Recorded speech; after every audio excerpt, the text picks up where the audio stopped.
Welcome back to the Deep Dive. We are officially getting our first look at the future of Formula One. Or at least the version of the future they want us to see. Exactly. We've got the first two car reveals for the 2026 season, and it's really a tale of two completely different approaches. Oh, absolutely. You have Audi on one side with this, massive spectacle in Berlin. And then on the other, you've got Haas with a quiet, almost blink and you'll miss it digital drop. So I guess our mission today is to try and separate the marketing hype from the actual engineering. Let's do it. Let's start with the one making all the noise. Audi. They flew everyone out to this big, moody event. Moody is the right word. I heard the lighting kept failing, which is not the best look. Right. But when the lights were on, we saw the livery. It's this blocky design. Lava red, titanium chalk. Very corporate, very German. And they're calling the car the R26. Now, that's a little nod for the historians, isn't it? Yeah, that's the same name as the Renault that Alonso won the 2006 championship with.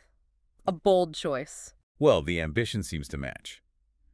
Team principal Jonathan Wheatley was on stage talking about wanting to rewrite the statistics of F1. I saw that clip.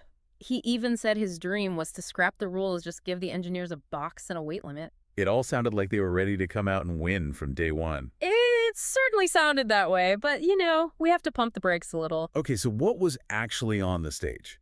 Well, that's the thing. It wasn't a real race car. It was basically an FIA show car mock-up with a fancy paint job. So zero technical details were actually revealed. Not a single one. And to make it worse, the whole thing leaked beforehand. A hacker pulled the images from their offline site. Ouch. So the big surprise was already out. Yeah.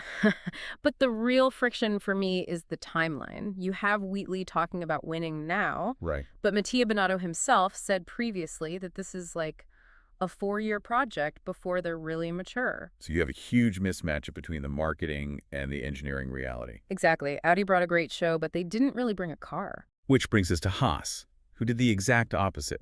No party, no influencers. Just a 1-minute video file. But before we get into the car, that Toyota partnership is a bit messy, isn't it? It is a little strange. The branding has changed elsewhere to Toyota Racing, but the F1 team is still TGR Haas. And more importantly, the new simulator they're getting. That's not ready yet, is it? No, and that's a huge deal. That driver in Loop Sim won't be online until May or June 2026. So way too late to have helped design this specific car. You're far too late. So they're tackling this new rule set, mostly with their existing tools. And yet that little 1-minute video was apparently an engineering goldmine. It absolutely was. This is where it gets really interesting. The headline is the suspension. Okay. The VF26 has a pushrod setup at the front and at the rear. And why is that such a big deal?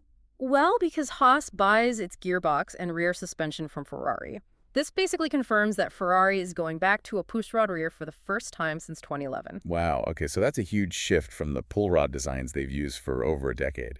A massive shift. And it's likely driven by two things: aerodynamics and weight.